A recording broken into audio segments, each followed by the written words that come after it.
नहीं, आज जो फैसला आया हम उससे मुतमईन नहीं हैं। सुप्रीम कोर्ट ने ये कहा कि 370 आर्जी है, इसलिए इसको हटाया गया। ये हमारी हार नहीं है। हमने सुप्रीम कोर्ट का दरवाज़ा खटखटाया था क्योंकि हम इंसाफ की उम्मीद कर रहे थे। जाहिर सी बात है कि हमारी उम्मीदों के मैं पूरी तरह से मुतमईन हूँ कि इससे ज़्यादा शायद हम कर नहीं सकते थे। हकीकत ये है कि हमारे मुखालिफ भी इस चीज़ को तस्लीम करने पे मजबूर हुए। ये जो फैसला है वो ऐतिहासिक है कई दृष्टिकोण से, आर्मी के दृष्टिकोण से, आर्मी के मोराल के दृष्टिकोण से, राष्ट्रीय दृष्टिकोण से, सुप्रीम कोर्ट के दृष्टिकोण से। सुप्रीम कोर्ट ने जो निर्देश दिए हैं उसका हम स्वागत करते हैं। उम्मीद यही करते हैं, आशा यही है कि जो दूसरा आदेश उन्होंने दिया है नेक्स्ट सितंबर तक वहाँ चुनाव होने चाहिए, तो वो भी चुनाव जल्द से जल्द वो हो जाएंगे और वहाँ की जो जनता है उनको खुली हवा में मतदान करने का अवसर मिलेगा। हिंद दोस्तों जैसा कि आप जानते हैं सुप्रीम कोर्ट का एक ऐतिहासिक फैसला आ गया। सुप्रीम कोर्ट ने जो फैसला दिया, ये फैसला सुनने के बाद देश में तरह तरह की प्रतिक्रियाएं आने लगी। कुछ लोग इसके पक्ष में हो गए और कुछ लोग इसके विपक्ष में भी हो गए। वैसे जान लेते हैं सुप्रीम कोर्ट का ऐतिहासिक फैसला है क्या। दोस्तों 5 अगस्त 2019 को भारत की मोदी सरकार ने एक फ़ैसला लिया कि धारा 370 जो स्पेशल स्टेटस देती थी कश्मीर, जम्मू कश्मीर को, उसको वहाँ से निरस्त किया जाए। तो दोस्तों उन्होंने एक कानून बनाकर इस धारा को वहाँ से हटा दिया 2019 में 5 अगस्त को, और राष्ट्रपति जी ने इस पर मोहर लगा दी और ये देश के बाकी हिस्सों के साथ सम्मिलित हो गया। उसके बाद से वहाँ पर बहुत सी तरक्की हुई, बहुत से डेवलपमेंट प्रोजेक्ट चले, इवन G20 की मीटिंग भी वहाँ तक हुई और बहुत से लोग आए गए, बहुत लोग खुश हुए बातें। लेकिन हमारे बहुत से नेताओं को, जिनकी दाल रोटी चल रही थी इस भेदभाव को बढ़ाने पर, बहुत से कश्मीर के नेता ऐसे थे, बहुत से कांग्रेस के और कांग्रेस के सहयोगी ग्रुप, जिनको ये बात हजम नहीं हो रही थी, उन्होंने सुप्रीम कोर्ट में पिटीशन डाली कि नहीं जी नहीं, ये धारा ख़त्म नहीं होनी चाहिए, ये मोदी सरकार ने गलत किया है। लगभग 20 के करीब एप्लीकेशन सुप्रीम कोर्ट में डाल दी गई और चाहते थे वो ये लोग ये धारा ख़त्म होके पुराना वाला स्टेटस कश्मीर का बहाल किया जाए। दोस्तों चलता रहा सुप्रीम कोर्ट में केस, लेकिन वो ऐतिहासिक दिन भी आ गया 11 दिसंबर को जब सुप्रीम कोर्ट ने इस पर फैसला सुनाया। सारे लोगों की आंखें इस पर टिकटिकी लगा के लगी हुई थी। इवन विरोधी खेमे जो कांग्रेस और उसके सहयोगी दल थे, जम्मू कश्मीर के जो फारूक अब्दुल्ला एंड पार्टी, महबूबा मुफ्ती वगैरह, ये सोच के बैठे थे कि शायद सुप्रीम कोर्ट ये फैसला भारत सरकार का जो हुआ था उसको गलत साबित करेगा और पुराना स्टेटस बहाल कर देगा। जब फैसला सुप्रीम कोर्ट ने दोस्तों इनके विरुद्ध सुनाया, यानी कि जो सुप्रीम कोर्ट को सही लगा, सुप्रीम कोर्ट ने तो वही फैसला देना था, वो किसी के विरुद्ध जाएगा किसी के फेवर में जाएगा उनको कोई फ़र्क नहीं पड़ता। उन्होंने वो तर्क भी दिया, जो बैचेस थी उन्होंने एक तो यूनानी मसली, जितने भी 5 जज बैठे थे सब ने यूनानी मसली डिसीजन लिया और कोई भी इसके विरोध में नहीं गया। उन्होंने फैसला लिया कि भारत सरकार ने जो ये धारा 370 को उठाने का कदम उठाया था, ख़त्म करने का कदम उठाया था, ये बिल्कुल ठीक है और ये एक टेम्प्रेरी प्रोविजन था उस टाइम के लिए जो जवाहरलाल नेहरू जी ने किया था। लेकिन टेम्प्रेरी चीज़ कितने टाइम तक टेम्प्रेरी रह सकती है? 70 साल हो गए दोस्तों इस बात को, टेम्प्रेरी को भी, तो उसको ख़त्म कर सकती है भारत सरकार। ये भारत सरकार की ज्यूरिडिक्शन है और राष्ट्रपति जी ने इस पर साइन करे हैं, मोहर लगाई अपनी, तो ये बिल्कुल संविधान के अनुकूल है। इसमें ऐसा कोई भी देश के संविधान के कानून का कोई भी उल्लंघन नहीं हुआ। तो सुप्रीम कोर्ट ने इस बात को मान्यता दी कि ये ठीक, जो भारत सरकार ने किया था वो बिल्कुल ठीक किया था। जैसे ही ये खबर मार्केट में फैली तो दोस्तों कांग्रेस और उसके सहयोगी दलों पे तो जैसे घड़ों पानी फिर गया। सोनिया गांधी बेचारी परेशान, इधर को जवाब दे के इधर स्टेटमेंट दे। राहुल, प्रियंका पहले ही मुँह छुपाते फिर रहे थे, इतने घपले हो चुके हैं इनके, पहले ही मुँह छुपाते फिर रहे थे। कुछ इन्होंने अपने प्रतिनिधियों को आगे किया, लेकिन जो महबूबा मुफ्ती है उसका दर्द छलकना शुरू हो गया। फारूक अब्दुल्ला साहब के बेटे जो उमर अब्दुल्ला हैं उनका दर्द बहुत छलका, वो शेरो शायरी करने लग गए कि जी ये क्या हो गया है। अरे देश के साथ चलना नहीं चाहते ये लोग। वहाँ पर अलगाववाद फैलाकर अपनी रोटियां सेक रहे थे, राजनीति विरासत को आगे बढ़ा रहे थे, पत्थरबाजी कराकर बहुत खुश हो रहे थे। आज वहाँ पे शांति है, इनको हजम नहीं हो रही, इनकी विदेश से फंडिंग शायद रुक रही है। इसी करके ये चाहते हैं कि वहाँ पे अलगाववाद की स्थिति बना रहे, वहाँ पे माहौल तनावपूर्ण रहेगा, उतना इनको फायदा रहेगा। देश का नुकसान होता तो होता रहे, देश की जनता जाए भाड़ में, लेकिन इनका अपना फायदा होना चाहिए। जैसे ही ये डिसीजन आया, इनकी तरह तरह की प्रतिक्रियाएं आने लग गई। अभी हमारे गुलाम नबी आज़ाद जी हैं जो कब बेपंदे के लोटे की तरह हैं, कभी वो कांग्रेस की तरफ को झुकते हैं, कभी बीजेपी की तरफ को झुकाव करते हैं, और अपनी पार्टी बनाकर बैठे हुए हैं। वो भी बहुत डिसअपॉइंटेड हुए। अब उनकी पहले बात सुन लेते हैं हम लोग। रिजल्ट में अभी लाइव सुन रहा था और जो यूनानिमस जजमेंट थी, ये सुनकर बहुत निराशा हुई, बहुत अफसोस हुआ। ये आखिरी हमारी उम्मीद थी कि सुप्रीम कोर्ट इसमें सुनाई करे और इसका फैसला सुनाए। जम्मू कश्मीर के सभी लोग, चाहे वो कश्मीर के हों या जम्मू सूबा के, वो खुश नहीं है। मैं आज भी समझता हूँ कि ये हमारे रीजन के लिए एक हिस्टोरिकल चीज़ थी। हमारे जज्बात जम्मू कश्मीर के लोगों से इससे जुड़े थे। वहीं जम्मू कश्मीर की पूर्व मुख्यमंत्री महबूबा मुफ्ती ने सुप्रीम कोर्ट के फैसले के बाद केंद्र सरकार पर सवाल उठाया। सुप्रीम कोर्ट ने यह कहा कि 370 आर्जी है, इसलिए इसको हटाया गया। ये हमारी हार नहीं है, बल्कि आइडिया ऑफ इंडिया की हार है, हिंदुस्तान के तस्वुर की हार है।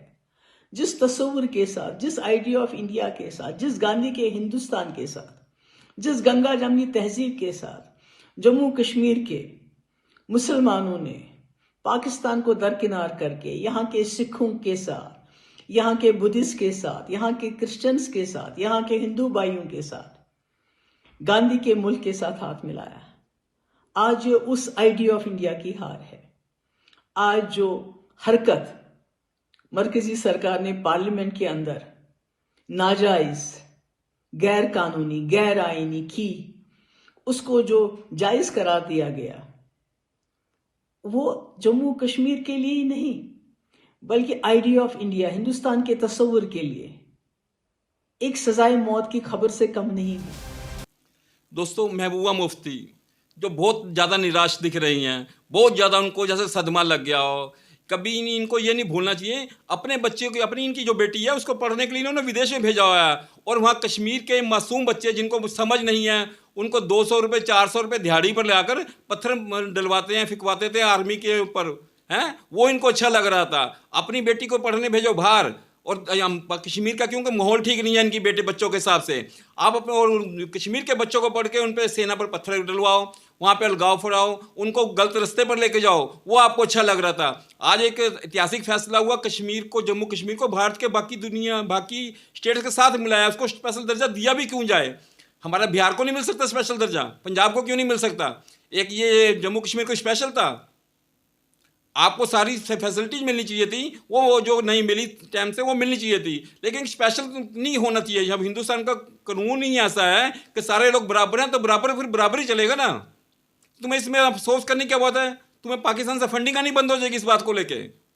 पाकिस्तान के जो तुम्हारे आका बैठे हैं बड़े बड़े, जो चाहते नहीं कि हिंदुस्तान में शांति स्थापित हो, उनको वो नाराज हो जाएंगे आपसे कि आपने कुछ नहीं कर पाई। ऐसा नहीं है मैडम, बहुत टाइम हो गया हिंदुस्तान को लूटते हो, हिंदुस्तान का खाते हो आप लोगों को। हिंदुस्तान का कम से कम सोचना शुरू करो। अब वो जमाने चले गए आपके राजो महाराजों वाले। बहुत आपने मुसलमानों के नाम पे, हिंदुओं के नाम पे भड़का के, लड़ा के बहुत कुछ कब्जा करके बैठ लिया आपने जम्मू कश्मीर में। अब वो दिन लद गए हैं। आप सोचिए, आपके हिंदुस्तान में रह रहे हैं तो हिंदुस्तान के बन के रहो, ये आपके फायदे के लिए है। पाकिस्तान में बैठे जितने उग्रवादी संगठन हैं उनके साथ हमदर्दी मत रखो। देख रहे हो बाकी को क्या हाल हो रहा है। ना जाने कभी कोई अननोन पर्सन हिंदुस्तान में भी आने शुरू हो जाएं, फिर बहुत परेशान हो गया आप लोग भी, जो पाकिस्तान में चल रहा है। तो आप हिंदुस्तान की खुशी में खुश रहा करो, ये आपकी सेहत के लिए बहुत अच्छा रहेगा। हमने सुप्रीम कोर्ट का दरवाज़ा खटखटाया था क्योंकि हम इंसाफ की उम्मीद कर रहे थे। जाहिर सी बात है कि हमारी उम्मीदों के मैं पूरी तरह से मुतमईन हूँ कि इससे ज़्यादा शायद हम कर नहीं सकते थे। हकीकत ये है कि हमारे मुखालिफ भी इस चीज़ को तस्लीम करने पे मजबूर हुए कि जहाँ तक केस का सवाल है, हमारे सबसे बेहतरीन वकील और उनकी जो कोशिशें रहीं, चाहे वो कपिल सिब्बल साहब हो, गोपाल सुब्रमण्यम साहब हो, मुझे नहीं लगता है कि उससे बेहतर वो कर सकते थे। 370 और रियासत दोबारा बहाल हो उसके लिए। आर्टिकल 370 को लेकर सुप्रीम कोर्ट के फैसले पर क्या कहा, सुनिए। नहीं, आज जो फैसला आया हम उससे मुतमईन नहीं हैं और मेजॉरिटी मोरालिटी की कामयाबी हुई है। इसमें कोई दो राय नहीं है कि कश्मीर हमेशा से भारत का एक अटूट हिस्सा रहा है। बट अटूट हिस्सा जब हम कहते हैं तो उसका जो रिलेशनशिप है यूनियन से, उसको तो आप डिनाई नहीं कर सकेंगे। कि किसी एक सेमिनार में चीफ जस्टिस ऑफ इंडिया ने कहा है, मैं अंग्रेजी में पढ़ देता हूँ, कि public deliberation will always be a threat to those who achieve power in his absence. अब क्वेश्चन ये है कि जब आप एब्रोगेट कर रहे हैं स्पेशल स्टेटस, पूरे स्टेट को कर्फ्यू में लगाकर 356 लगा दिया आपने, इलेक्टेड असेंबली नहीं है, तो फिर कश्मीर में डेली। दोस्तों, ऐसी हैं जो शिवसेना के उद्धव ठाकरे जी हैं, उन्होंने इस बात का स्वागत किया और स्वागत के साथ साथ उन्होंने एक बात कदम और आगे बढ़ के क्या दिया कि जी जो बाकी का कश्मीर है जो पाकिस्तान की तरफ है, उसको भी जल्दी से हिंदुस्तान में मिलाया जाए और फिर इलेक्शन कराया जाए, ताकि पूरे जम्मू एंड कश्मीर में कंप्लीट इलेक्शन हो सके। अलग अलग इलेक्शन कराने की ज़रूरत नहीं है। उनकी बात भी वैसे सराहनीय है, अच्छी बात है, उन्होंने अच्छी बात कही है। बहुत बहुत धन्यवाद ठाकरे साहब आपका, आप बहुत दूर की सोच रखते हैं, बहुत बहुत धन्यवाद आपका। सुप्रीम कोर्ट ने जो निर्देश दिए हैं उसका हम स्वागत करते हैं। उम्मीद यही करते हैं, आशा यही है कि जो दूसरा आदेश उन्होंने दिया है नेक्स्ट सितंबर तक वहाँ चुनाव होने चाहिए, तो वो भी चुनाव जल्द से जल्द वो हो जाएंगे और वहाँ की जो जनता है उनको खुली हवा में मतदान करने का अवसर मिलेगा और मिलना चाहिए। तो साथ ही साथ इलेक्शन लेने के पहले जो पीओके है वो भी अगर इसमें आ जाए तो पूरे कश्मीर में चुनाव हो जाएगा। और दोस्तों, ऐसे ही है हमारे देश में कपिल सिब्बल जी जो वकील थे, इसमें कोर्ट में केस लड़ रहे थे, कांग्रेस और उनके सहयोगी घटक दलों का जो केस लड़ रहे थे, उन्होंने डिसीजन आने से पहले ही शायद हार मान ली। उन्होंने समझ चुके थे कि डिसीजन उनके फेवर में नहीं है। इससे पहले उन्होंने ट्वीट करके बताया कि कुछ जंगें मतलब कुछ युद्ध हारने के लिए भी लड़े जाते हैं। तो यहीं से अंदाज़ा लग चुका था उनको कि शायद अब कोर्ट में बात बनने वाली नहीं है। वैसे भी इतने सीनियर वकील हैं, इनको इस बात केस को पकड़ते साथ ही अंदाज़ा हो जाता है कि कहाँ तक चलेगा। पर अपने काऊ का भी तो खुश करना मजबूरी होती है, क्लाइंट है, पैसा भी तो लेना होता है, क्योंकि सभी के साथ तो पेट तो जुड़ा ही हुआ है। चलिए दोस्तों, बहुत अच्छा रहा सुप्रीम कोर्ट का जो डिसीजन भारत के हक में आया, भारत की जनता के हक में आया। भारत की जनता ने इसका बहुत दिल से सत्कार किया और बीजेपी के खेमे और बीजेपी के साथ जुड़ी पार्टियों ने ढोल लंगारों के साथ इसका स्वागत किया। पार्लियामेंट में मोदी जी और अपने अमित शाह जी, सुधांशु जी, सभी ने इसका बहुत ज़बरदस्त स्वागत किया और बहुत बहुत धन्यवाद सुप्रीम कोर्ट को भी कि उन्होंने कब वो ऐतिहासिक डिसीजन लिया। किसी के इन्फ्लुएंस में नहीं आई सरकार, जैसा कि इल्ज़ाम लग रहे थे पिछले दिनों से, ऐसा कुछ नहीं हुआ। बहुत बहुत धन्यवाद। मिलते हैं दोस्तों एक अगली वीडियो में। आपको कैसा लगा यह डिसीजन? आप अपने विचार भी हमारे को वीडियो में कमेंट करके बता सकते हैं। बहुत बहुत धन्यवाद आपका।